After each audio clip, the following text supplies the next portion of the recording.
Hey guys, Janelle here from JanelleErma.com, and today I wanted to talk to you about how you get more prospects showing up to your home meetings or coffee shop meetings or on the phone.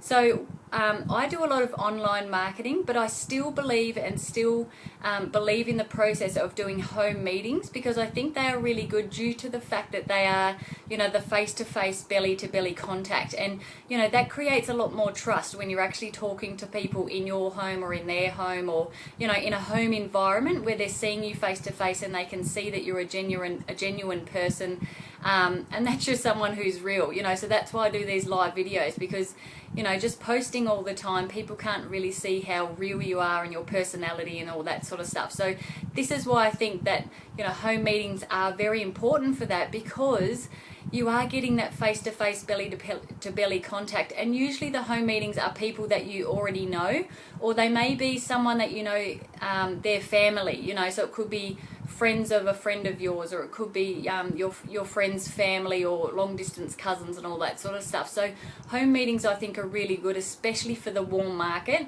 and especially when you are prospecting in your own area. Try and get them to a home meeting or a coffee shop meeting of some sort, because it's just creating that more personality and belly-to-belly contact, which I feel is very important for network marketing and home business. I think that building that rapport that way can actually work a lot quicker than the online way. So home meetings to me are still a very important process within my company and my business, and I do believe that we need to be working out how to do them properly, or how we can get more people there. So have a think to yourself, if you're trying to invite a certain amount of people to your home meetings, invite twice as many. So if you want 10 people to show up to your meetings, invite like 20 or 25.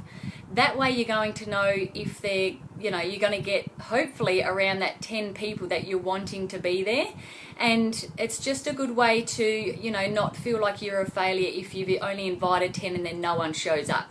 Now, we've all been through that process. I've had that process myself where everyone cancels and nobody shows up, or you invite 5 and you only get one person there and they weren't really interested anyway. So this is why, it's very effective to invite more people than you think you should invite, and then, hopefully more will show up in the process. And, people's lives do get in the way. There are many other circumstances that they need to deal with before they come to your home meeting. Family comes first and all that sort of thing. So we have to respect that. We can't just get annoyed at them for not turning up as well. So it's really just keeping the posture and your confidence high, even though they may not be turning up to your meetings. And if they're not interested, that's okay, obviously. So making sure that people are turning up is a really big deal, and just make sure that you're doing it properly and that you're using some strategies which can really help you to have more people show up to your meetings. So let's have a look at some of those strategies, especially for person-to-person meetings in coffee shops, in homes, in someone else's home, in a restaurant, over a lunch date or something like that. How can we get more people to show up? And a good way is to ask them to bring something with them. So a home meeting is best for this. If you've invited 25 people and you've got 8 showing up, ask them all to bring something. Maybe bring a bag of ice, maybe bring a packet of chips, maybe bring a cheese platter, and that way they feel more inclined to want to come, because you've asked them to bring something with them and they don't want to let you down because of that. How silly is it that they would rather let you down for looking at the opportunity instead of bringing a cheese platter with them or something? So most people will actually show up just because you've specifically asked them to bring something with them, and it's a really great idea. Even if it's just something small, like can you bring a carton of milk with you, or forgotten milk, for tea and coffee and that sort of thing, or it could be anything. But if you've got, if you've invited say 10 or 20 or 25, you've got 8 showing up, ask them all to bring something. Maybe ask one of them to bring a laptop, just in case you need an extra laptop or something on the day, or some more pens if you need pens and paper. It could be anything. It doesn't have to be food. It could be anything though, just so they feel that they are needed and that you want them actually to be there for a certain reason. So I think that's a really good idea.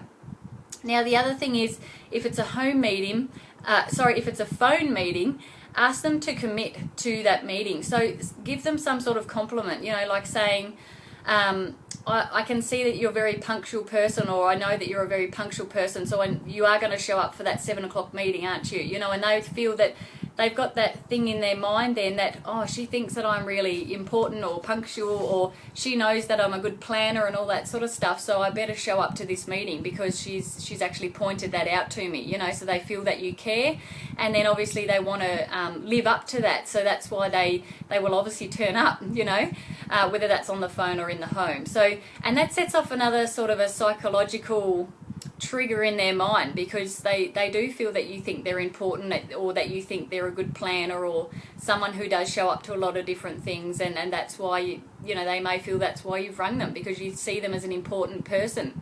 So it doesn't matter if you're going to a product presentation, a business presentation, make sure it's always about them. You know, the fact that you've asked them to bring something means that they feel important.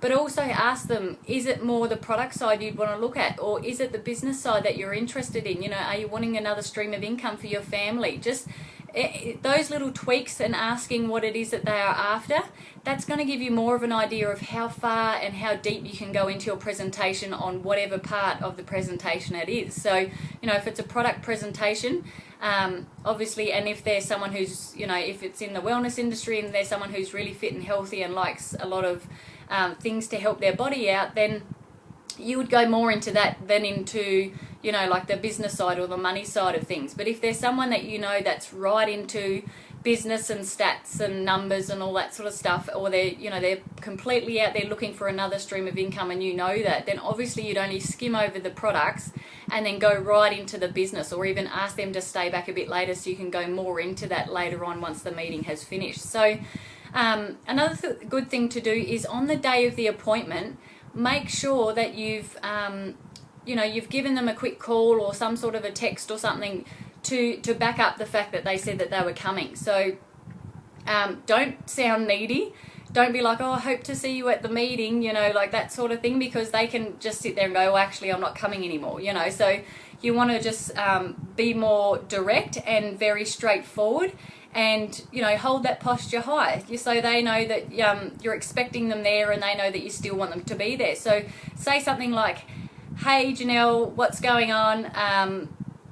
I assume you're still coming to the meeting, see you at 7. And that's all you have to say, because then you're not saying, I hope you're still coming, or is it okay if I text you to see if you're still okay to come? You know, it sounds a bit too needy. You need to be more direct and more straightforward and to the point, and just say, you know, I assume that we're still on for 7 o'clock, I'll see you there, you know. And that direct way is more of them going, oh, cool, yep, she's still on for 7, so am I, so I'll end up turning up. So those little tweaks and tips that you can use can really help you get more people to your meetings. And they may not seem like anything really to you, but they can really be something to that person. You know, if you're asking them to bring something along, if you're being really direct with your message and saying, hey, see you soon, you know, and that sort of stuff, or you tell them how punctual they are and how proud that you are of them because they're such a you know, a planner or some sort of a high-end person that you see as someone who's more of a high-end person, then of course they're going to feel like they want to come along and have a listen. They've got more respect for you because they can see you have respect for them as well. So I hope you got value from this. Please like or share or comment this if it was of value to you. Now I do have a little promo coming up as well. I'm actually going to show you how it is that I've been getting 3 to 5 leads every single day within my business with this new Facebook strategy that I use, and I'm going to do a webinar on that. So please drop me a message below or send me a private message if you would like the details on that. I will have full details coming out soon, but I just thought I'd give you that little clip at the end there just in case you wanted to put your name down as one of the first to get in and watch it. And I will see you all on the next video. See ya!